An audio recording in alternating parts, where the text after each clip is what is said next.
Come, Holy Spirit, come.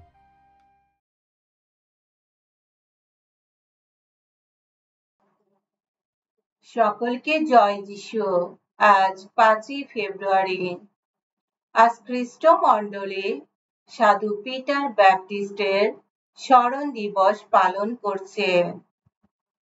সাধু Peter Baptist ছিলেন সকল মানুষের জন্য আরাম ও সান্ত্বনার উৎস। তিনি খুবই কঠোর তপস্যায় জীবন যাপন করতেন। এ কারণে তিনি ছিলেন সবার কাছে শ্রদ্ধেয়। সাধু পিটার ব্যাপটিস্ট ছিলেন একজন ফ্রান্সিসকান।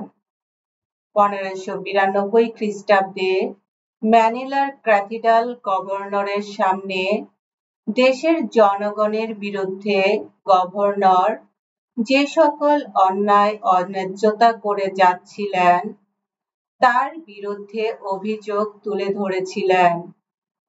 জোরপূর্বক কাজ, অপর্যাপ্ত বেতন এবং এই ধরনের আরো অনেক অন্যায় সুবিধা গ্রহণের বিষয়গুলো ছিল তার ইস্যু।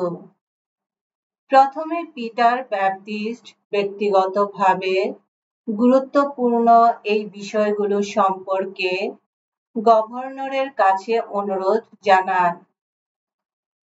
এটা অবশ্যম্ভাবী যারা দুরবস্থায় আছে তাদের ব্যথা বেদনা আরোগ্য করা, গরিবদের ক্ষতি সাধন বন্ধ করা, পুরো শহরে ডাকাতি বন্ধ করা, বিধবাদের ধর্ষণ রোধ করা, বিবাহিত মহিলাদের ও তাদের স্বামীদের অন্যায়ভাবে যৌন হয়রানি বন্ধ করা এবং এই ধরনের আরো অসংখ্য অন্যায় চিরতরে বন্ধ করা। আপনাদের নিজেদের জন্য এবং ঈশ্বরের ভালোবাসার জন্য আমি আপনাদের কাছে কাতর মিনতি জানাই, এই সমস্ত অন্যায়ের পরিসমাপ্তি করুন। যদি আপনারা তা করতে ব্যর্থ হন, আমি রাস্তায় গিয়ে চিৎকার করে বলবো এবং সেজন্য যদি আমাকে শাস্তিও পেতে হয় তা আমি মাথা পেতে নেব।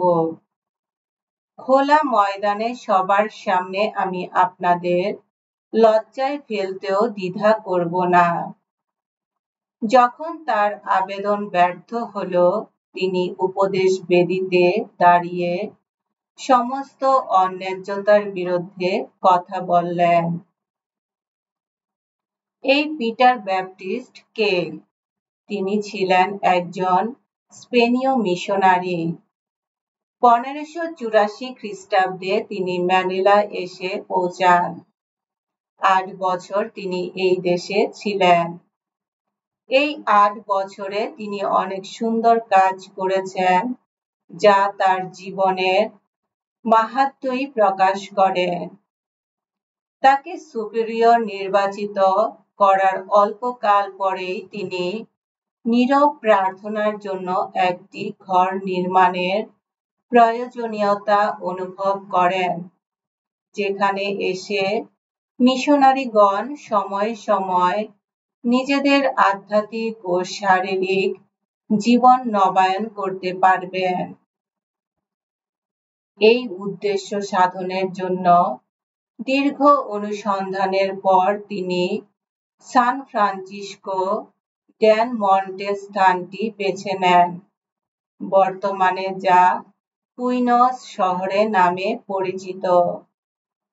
এটা ছিল তার লক্ষ্য বাস্তবায়নের সবচেয়ে ভালো জায়গা। ডাক্তার সান্তিয়াগো ভেরা জমিটি দান করেছিলেন। 1591 খ্রিস্টাব্দে ফাদার পিটার ব্যাপটিস্ট ম্যানিলার ইনস্টামুরসের ফ্রান্সিসকান কনভেন্টের অভিভাবক হিসেবে নিয়োগ পান।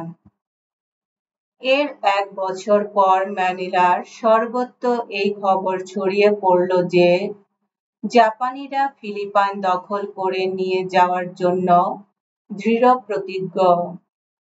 গভর্নর সান মারিনাস মনে করলেন তাকে সাময়িক যুদ্ধে অবতীর্ণ হওয়ার পথ পরিহার করতে হবে। ফাদার মুয়ান কনোকে, যিনি একজন ডোমিনিকান পুরোহিত, জাপানিজদের সাথে বন্ধুত্বের সম্পর্ক প্রতিষ্ঠার জন্য জাপান পাঠানো হয়, কিন্তু জাপান থেকে ফিলিপাইনে ফিরে আসার পথে জাহাজ ডুবিতে তিনি প্রাণ হারান। গভর্নর তখন ফাদার পিটার ব্যাপটিস্টকে তার দূত হিসেবে কাজ করার জন্য দায়িত্ব দেন। জাপানে খ্রিস্ট বিশ্বাস ফিরিয়ে আনার সম্ভাবনার চেতনা থেকে ফাদার পিটার এই নতুন কাজের দায়িত্ব গ্রহণ করেন।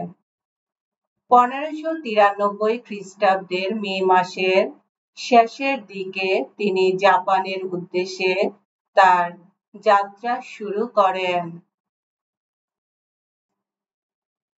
অল্প কয়েক বছরে পিটার ব্যাপটিস্টের মিশন কাজ সফলতা পায়।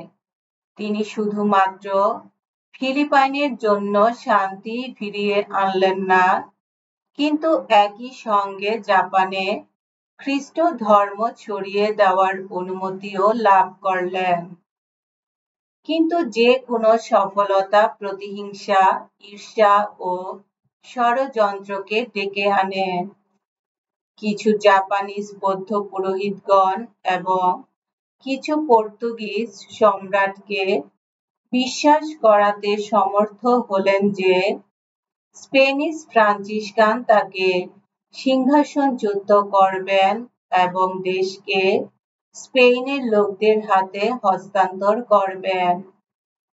তাদের কথার সম্ভাবনায় বিশ্বাস করে টাইকো সামা 1596 খ্রিস্টাব্দের 6ই ডিসেম্বর এই সন্ন্যাসীকে গ্রেপ্তার করার আদেশ করলেন।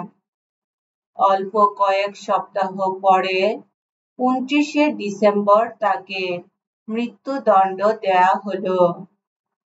তাদেরকে নাগাসাকিতে ক্রুশীয় মৃত্যু দেওয়া হবে। তাদের কানগুলো কেটে ফেলা হবে। প্রধান প্রধান শহরের প্রধান স্থানে তাদের বিরুদ্ধে অভিযোগগুলো এনে তাদেরকে লজ্জা দেওয়া হবে। মিয়াকো থেকে নাগাসাকির লম্বা পথ প্রায় 600 কিলোমিটার। ফাদার পিটার ব্যাপটিস্ট ও তার সঙ্গীদের অবিরাম নির্যাতন করা হলো। সঙ্গীদের মধ্যে ছিলেন 2 জন পুরোহিত, 2 জন ব্রাদার, 1 জন যাজক প্রার্থী, 17 জন সাধারণ জাপানিজ ফ্রান্সিসকান খ্রিস্টভক্ত এবং 3 জন জেসুইট। মিয়াকোতে ফাদার পিটার তার পালকীয় কাজ অর্থাৎ খ্রিস্টানদের যত্ন নেওয়া অব্যাহত রাখলেন। যদি কর্তৃপক্ষ তাদের মৃত্যুদণ্ডও দেয়, তবুও তারা সেখানে থেকে তাদের পাপস্বীকার শুনবেন, তাদেরকে উৎসাহিত ও প্রণোদিত করবেন, ঠিক যেমনটি ভালো মেষপালক তার মেষদের জন্য জীবন দিয়েছিলেন। তিনি তাদেরকে এভাবে পরামর্শ দিয়েছিলেন, যদি তোমরা প্রয়োজন মনে করো, তোমাদের ব্রতীয় পোশাক খুলে রাখতে পারো, কিন্তু যদি তারা তোমাদের ধরে ফেলে, তোমাদের মৃত্যুর মুখে ঠেলে দেয়, তখন ব্রতীয় পোশাকটা আবার পরে নিও, কারণ মৃত্যুর সময় ব্রতীয় পোশাক না থাকাটা ঠিক না। পরিশেষে 4 সপ্তাহ অসহ্য যন্ত্রণাময় যাত্রা করে তারা নাগাসাকিতে পৌঁছলেন।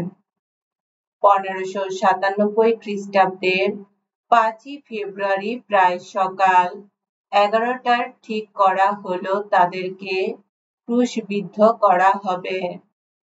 পিটার ব্যাপটিস্টই ছিলেন সর্বশেষ ব্যক্তি যাকে ক্রুশবিদ্ধ করা হলো। এসো আমরা প্রার্থনা করি। হে মঙ্গল বিধাতা খ্রিস্ট সহিত সাধু পিটার ব্যাপটিস্ট ও তার সঙ্গীদের মৃত্যু বিজয়ের স্মৃতি রক্ষা করে আমাদের হৃদয় গভীর আনন্দে ভরে ওঠে।